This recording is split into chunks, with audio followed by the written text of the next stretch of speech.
you ever seen anything like you saw in Gaza? No. Never. And you try to prepare yourself for a visit like that. You talk to people who've been, but nothing can prepare you for that. I feared the worst, and it was much worse than I'd anticipated.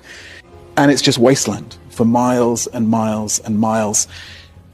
You know, people are talking about a resumption of the conflict. There's nothing left to bomb there. My staff, who stayed all the way through this conflict, had to use GPS to find where their homes were because there were no landmarks to navigate by. You see people pulling bodies from the rubble. You see animals going through the rubble looking for corpses. It's a horror show. It's a complete horror show. As you get into the south of Gaza, you see life coming back a bit more. But certainly the north of Gaza, it's utter devastation.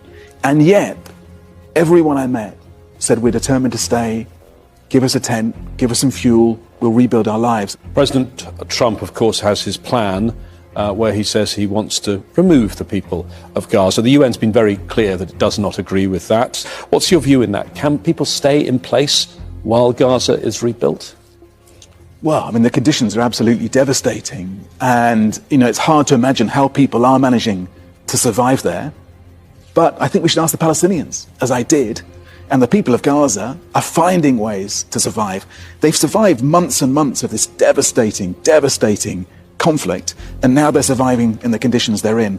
And what they're saying to us is, give us the tents. And they're going back to the rubble of their houses. They're clearing away the unexploded ordnance, they're clearing out the corpses, and they're putting the tents back on the ruins of their houses and trying to live there.